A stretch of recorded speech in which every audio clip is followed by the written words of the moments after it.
Just making sure you guys can see me okay and everything. Streaming from the phone again on my way to the office. Wanted to chat with you guys this morning. Tuesdays I rarely get an opportunity to kind of, stream from the office at home. So I figured you guys like the live streams that we do from the phone from the office once in a while. So I figured, hey, why not do a morning drive live stream to the office, right? And we'll chat. I obviously cannot get into the chat whilst I'm driving, but I can look at the chat once I get to my destination, and I can answer some questions. Probably not too many people jumping into the stream. It's kind of early, but I don't see anybody here yet. But anyway, guys, I just wanted to chat about what I think is going to happen here with the market. What comes next, guys? So there's a lot of uncertainty still. A lot of people are asking what comes next. Guys, at the end of the day, I've said this a couple times now, we can't know what's going to happen next until we consolidate a little bit, right? We got to build a base so that we know exactly where we've bottomed, essentially, right? And then once we know where we've officially bottomed, I personally think we bottomed, but some people think we could have a little bit further down to go, right?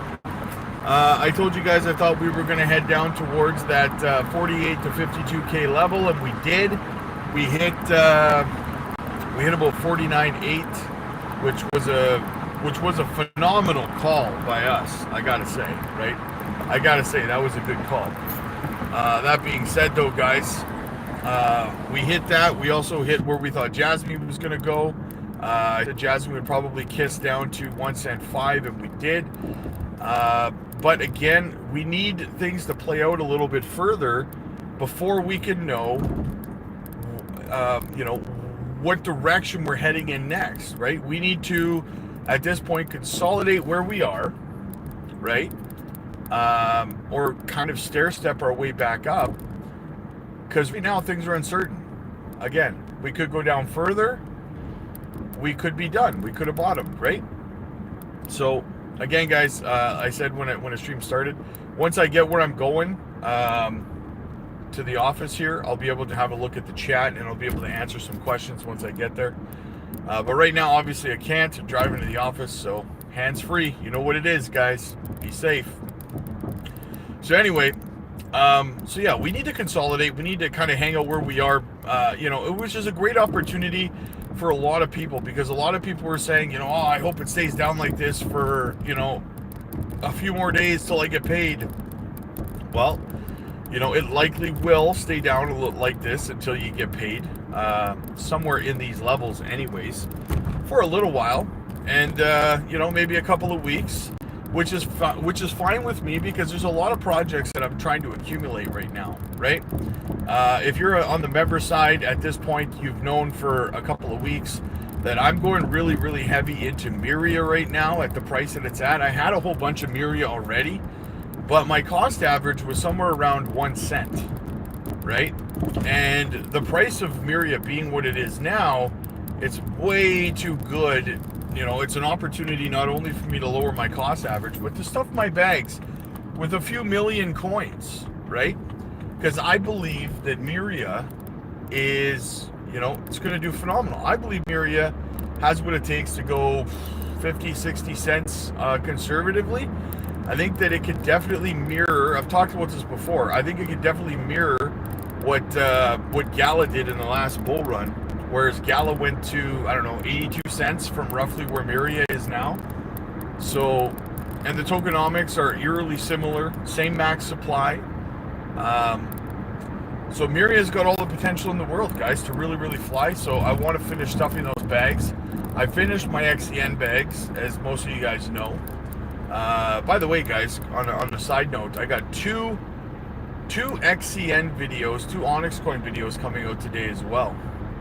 One where we're breaking down APY over on the Onyx protocol, and the other one is the conclusion, the part 6 of the V3 white paper breakdown. So I'm going to do a 7th video about the white paper, but that one's just going to be answering all of your questions from in the comment section of the sixth and final ALTCOIN V3 white paper breakdown, right? So I will be doing a follow-up on that. So make sure you guys are putting your questions into the comment section of the XCN V3 Part 6 white paper, guys. Video. So anyway, so where do we go from here? That's a big question, right? Well, I mean, we've already started to recover. I mean, Jasmine's up this morning like 13%. I did a little bit of a TA video this morning that's coming out in a little bit, covering the morning TA for Jasmine, where I think it's going next, what I think we need to do. And like I said, we're up like 13.6% when I left the house. We were up pretty big last night as well. So, I mean, things look good, man. Things look good for it right now in terms of recovery. There's nothing to really complain about. You know, I don't know. Working on Myria. Bitcoin, I mean, Bitcoin right now, 56.3, I think it was when I left the house, or was it 55.3, 55, 56, somewhere in that range. It's not going to be, you know, a V-shaped recovery or anything like that, but it will do well. It will recover at a quick pace. Guys, we're seeing Blackrock, we're seeing institutions, Fidelity. They didn't sell any of their Bitcoin through this nightmarish dip that we've had, right?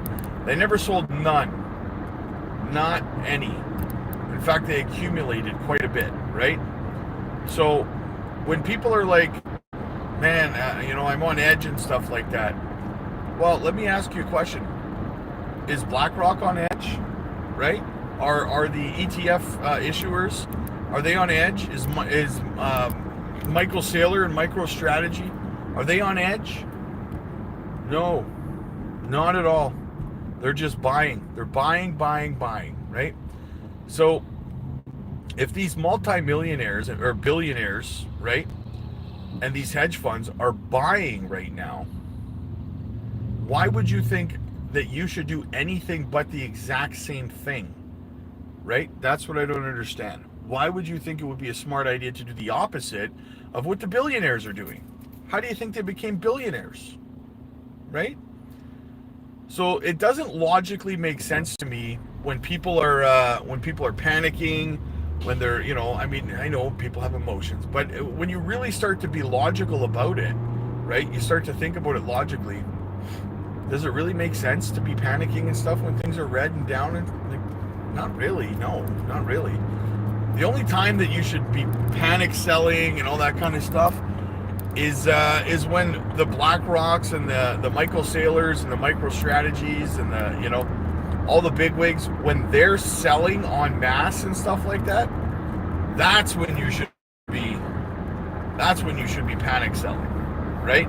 You should be doing whatever they're doing. Now, obviously, it's not financial advice, but it's more just common sense, right? And I'll tell you right now, guys, again, I've been around for a few cycles now, and what I can tell you is that the strategy that I've been using has worked wonders for me, right? And that strategy, quite simply, is just dollar cost average. Dollar cost average, have a plan, stick to the plan, and remain strong in your conviction, right? And it hasn't failed me. It hasn't failed me yet, right? And I don't know anybody, like, I know a lot of people in this space too. Some of them have channels, some of them have bigger channels and stuff. And honestly, I don't know any of them either that's not using the DCA strategy that hasn't been immensely successful using it, right? Chasing green candles, trying to day trade, you know, without experience, and trying to take shortcuts to get rich.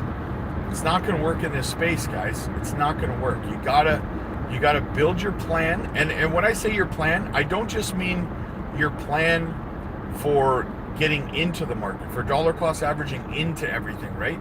You also have to have a plan and a strategy to exit the market.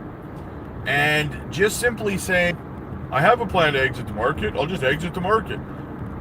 Doesn't work like that, guys. I know you think that it does because you don't have experience. If you're watching this and you're new, I know you think you got it all figured out and that, you'll just sell and it'll be easy peasy lemon squeezy, but it won't. Why do you think so many experienced people in the market end up going full circle, going round trip when it comes to their portfolios, and they end up holding through another bear market because they didn't sell? They didn't have a strategy. If you don't have a strategy to sell, if you fail to plan, you plan to fail. And that could not be truer in crypto, right? You gotta have a strategy. I don't care if you're on the member side or the Patreon or something, and you're doing that, or if you're trying to do it on your own. If you don't have a solid plan to exit this market, and it's coming, guys, in the next 12-ish months, roughly. If you don't have a plan in place, you got to figure it out. Who needs a plan? But trust me, you do. We have a very sound strategic exit strategy for the market. It's worked wonders in the past for me. We front run, baby. We front run the market. We're out while everyone else is FOMOing, right? We have found massive success doing that. And it's going to continue. It's going to continue through this one. And then what we're going to do, guys, is we're going to exit this market. And then through about 12 months going through 2026, right? We're going to spend about 12 months just dropping. Now, you know what it felt like the other day when everything was like massively red, like the day before yesterday, right? You know what that felt like? And you saw all the red, right? Like 30%, 25%, 40%. That is the case throughout the year that we spend dropping down. That is what the market looks like every single day. Every day, that's what it's like, okay? That's how you know that the bear market is over, or the bull market is over. That's how you know it's over, right? A lot of these, I don't know if these people forget what it's like, so they claim that the bull run is over and stuff like that. No, you will know when the bull run is over. I promise you, you will know. Because every single day, I'm telling you, every single day is like the day before yesterday when everything was down so massively, when we had that massive drop. Every day's like that. Everything's down 20, 30, 40% every day for 12 straight months as we drop down to the bottom of the bear market, right? You will know when the bull run is over. You will know. It's not just, oh, it's red today, and then it's a little bit green tomorrow, and then we recover 13%, and then we're down, 10%. That's not a bear market. That's not the way down to a bear market. It's not how it works, okay? Trust me on that. You will know. You will.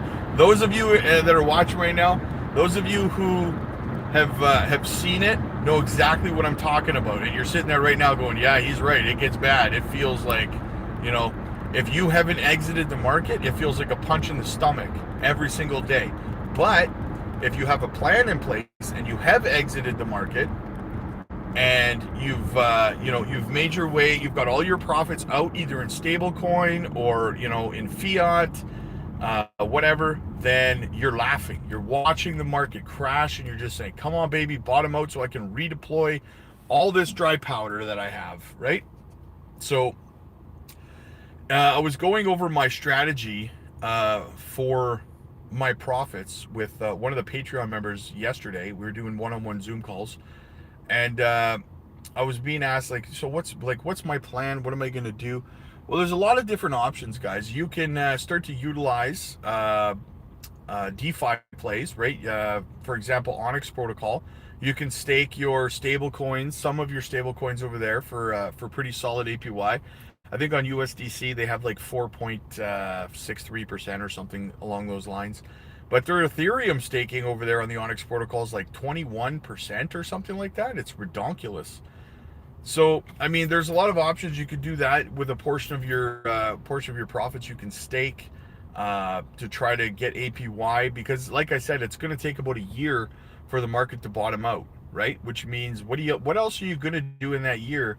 Because you're not going to be buying. I sure as hell hope you're not going to be buying. You'll be catching falling knives every day for 12 months. But since you're not going to be using that dry powder to DCA for that 12 months, you might as well make your money work for you, right? And how do you do that? Well, you can stake it in various forms, either stablecoin or leave it in. I wouldn't recommend leaving it in like a project like Ethereum or something like that, even though the APY is better, because the value of your Ethereum is going to plummet, obviously, throughout the bear market. So anyway, you can stake utilizing something like Onyx Protocol. Not sponsored by Onyx or anything, guys. I'm just saying, right? Just putting it out there.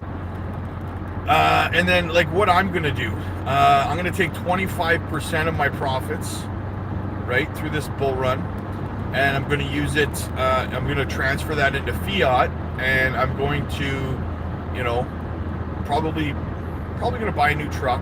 Might go with something like a Sierra, GMC Sierra, something along those lines.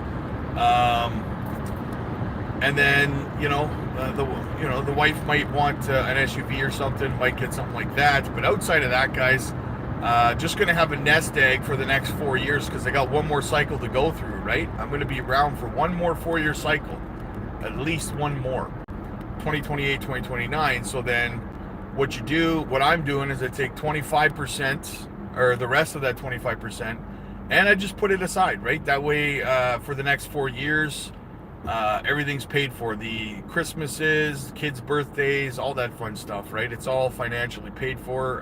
Private school for my son. It's all taken care of. And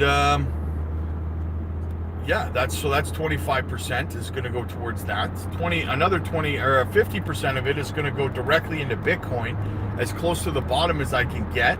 When Bitcoin drops 85-ish%, I'll likely drop about 50% of my profits from this bull run over into Bitcoin directly, because I think you got to have a healthy supply of Bitcoin. I believe Bitcoin's going to go to $1 million a coin at some point. Probably not in the next bull run, but soon, over the next couple at least, right? So I'm going to hold as much Bitcoin as I can, given the mass adoption of it as well. And then the last 25%, well, I'm going to use that to sprinkle into altcoins again throughout the 2 years of the bottom of the bear market, right? We're going to sprinkle that into some fantastic projects.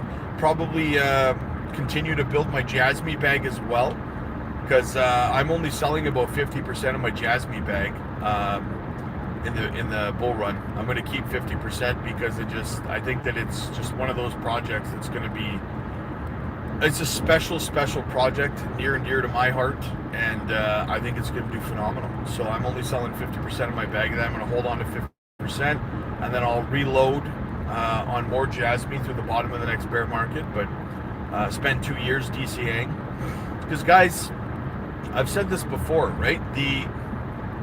If Bitcoin if Jasmy drops down to, or if Jasmy hits $1, let's say, just for the sake of argument, we get to $1 on Jasmy, right?